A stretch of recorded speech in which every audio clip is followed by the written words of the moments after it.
Damped simple harmonic oscillator के ऊपर कुछ प्रॉब्लम्स करेंगे। पहली प्रॉब्लम है, किसी दोलित्र की आवृत्ति 200 हर्ट्ज है तथा अवमंदन नियतांक 0.23 सेकंड है प्रति सेकंड है। गणना कीजिए। विश्रांति काल की करनी है, गुणता कारक की करनी है और वह समय जिसमें उसकी ऊर्जा उस ऊर्जा का 10वां हिस्सा रह जाती है जो बाह्य उत्तेजन हटाते समय थी। तो दोलित्र की आवृत्ति अपने को दी हुई है 200 हर्ट्ज, तो ओमेगा 0 का मान निकल जाएगा 2 पाई एन से, तो 400 पाई रेडियन पर सेकंड ओमेगा 0 हो जाएगी। अवमंदन नियतांक R = 0.23 प्रति सेकंड दिया हुआ है। तो विश्रांति काल टो 1/2R के बराबर होता है, तो 1/2R से विश्रांति काल निकल जाएगा जो कि 2.17 सेकंड आएगा। गुणता कारक Q ओमेगा 0 टो के बराबर होता है, तो ओमेगा 0 का मान अपने को मालूम है और टो का मान अपने पास आ गया, तो अपन गुणता कारक Q का मान ज्ञात कर सकते हैं। t सेकंड पश्चात ऊर्जा का मान दिया जाता है E = E0 e⁻t/τ से, तो E का मान E0/10 हो जाता है। उस समय को अपने को ज्ञात करना है और टो अपने को मालूम है 2.17 है, तो अपन E0/10 = E0 e⁻t/ गुणता, ये आपका अवमंद रिलैक्सेशन टाइम है 2.17, इसको पुट कर देंगे तो अपने पास में t का मान आ जाएगा लॉग लेने पर। इस तरह से अपन इस प्रॉब्लम को सॉल्व करेंगे। दूसरी प्रॉब्लम है, 300 दोलन प्रति सेकंड आवृत्ति वाले दोलक का आयाम 3000 कंपनों के उपरांत अपने प्रारंभिक मान का 1/10 रह जाता है। गणना कीजिए। अवमंदन नियतांक, विश्रांति काल, विशेषता गुणांक, वह समय जिसमें ऊर्जा प्रारंभिक ऊर्जा का 1/10 रह जाती है। तो 300 दोलन प्रति सेकंड आवृत्ति कर रहा है, तो ओमेगा 0 का मान अपने पास में आ जाएगा 2 पाई एन से 600 पाई रेडियन पर सेकंड। कंपनों की संख्या है कुल 3000, तो 3000 कंपनों में कुल समय लगेगा 3000/300, तो 10 सेकंड अपने पास में टाइम का मान आ गया। अब अपने को क्या निकालना है? अवमंदन नियतांक निकालना है।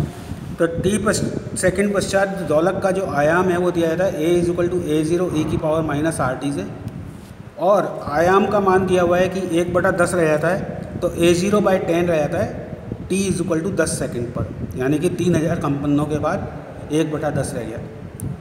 तो A0/10 = A0 e⁻10R हो जाएगा और इससे R का मान अपने पास में आ जाएगा।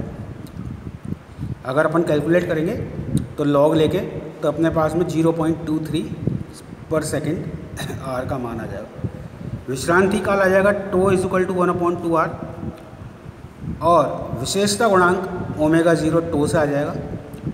ऊर्जा का मान वही सेम जैसा अपन ने पहले करा था, E = E0 e⁻2RT, तो E का मान E0/10 है। इससे अपन T का मान निकाल सकते हैं, R की वैल्यू अपने को मालूम है, तो T का मान अपन ज्ञात कर सकते हैं। चलिए एक और प्रॉब्लम करते हैं। एक अवमंदित दोलक विरामावस्था से प्रारंभ करके पहला आयाम 40 सेंटीमीटर पर प्राप्त करता है और 100 दोलनों के पश्चात आयाम 4 सेंटीमीटर हो जाता है। प्रत्येक दोलन का समय 2.3 सेकंड है। विश्रांति काल, अवमंदन नियतांक तथा अवमंदन की अनुपस्थिति में दोलक का आयाम ज्ञात कीजिए। अवमंदित दोलकों का आयाम दिया जाता है A = A0 e⁻RT से। पहला आयाम A1 दिया हुआ आपको 40 सेंटीमीटर, जब समय का मान T/4 होगा, क्योंकि विरामावस्था से चालू करा है तो पहला आयाम T/4 समय पर प्राप्त करेगा। तो A1 का मान हो गया आपके पास में A0 e⁻R T/4, ये दिया हुआ है आपको 40 के बराबर, 40 सेंटीमीटर। 100 ऑसिलेशन के पश्चात समय का मान हो जाएगा 100t + T/4, तो आयाम हो जाएगा A201, इसका मान आपको दिया हुआ है 4 सेंटीमीटर।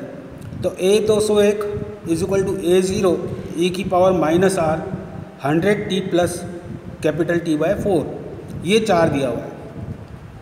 समीकरण, दोनों समीकरणों में अगर अपन भाग दे रहे हैं तो अपने पास में आ जाएगा A201/A1 = 4/40 = e⁻r × 100t + t/4 e⁻−rt/4 और it is equal to e⁻100rt।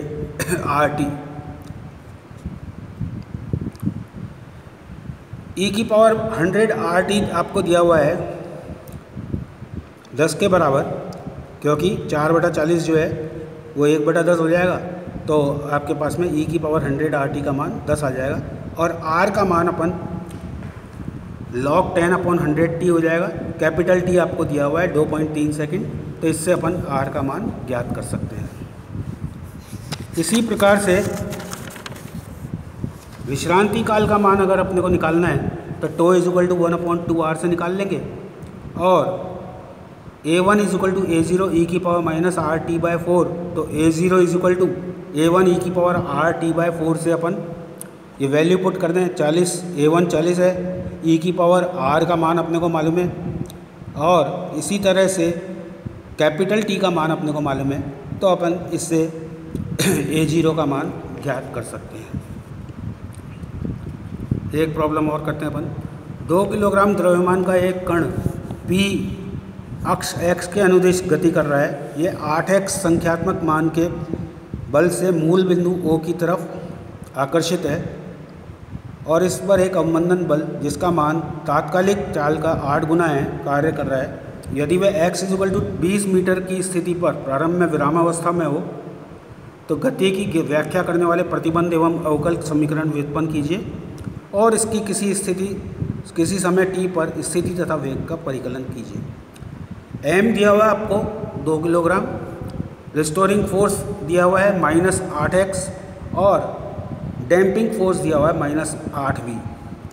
तो कण पर लगा हुआ कुल बल -8x -8v, ये हो जाएगा 2, क्योंकि मास 2 है, 2 d2x/dt² के बराबर, और d2x/dt² + 4 dx/dt + 4x = 0।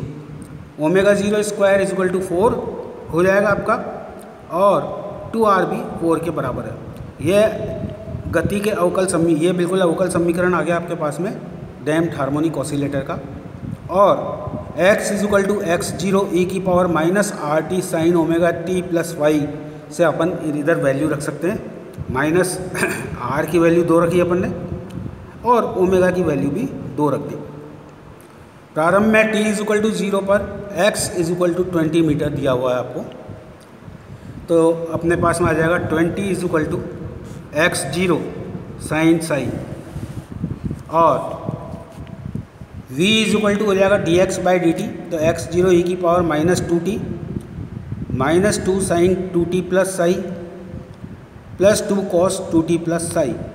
ये अपन ने इसको डिफ्रेंशिएट कर दिया तो अपने पास में ये आ जाएगा, और v का मान 2x0 e⁻−2rt cos 2t + psi - sin 2t + psi हो जाएगा। क्योंकि प्रारंभ में t = 0 पर वेग 0 है, तो cos psi - sin phi जो है 0 हो जाएगा, और psi बराबर π/4 हो जाएगा, जिससे x0 का मान 20/sin psi दैट इज़ 20√2 हो जाएगा। अतः समय t पर स्थिति x = 20√2, x0 का मान रखा e⁻−2t sin 2t + π/4 हो जाएगा। और इसी तरह से वेग भी अपन निकाल सकते हैं 2x0 वाले फॉर्मूले में रख के, जो अपने पास में यहाँ पे फॉर्मूला आया था 2x0 वाला, इसमें अपन वैल्यू पुट कर दें तो अपने पास में वेग का मान आ जाएगा। चलिए।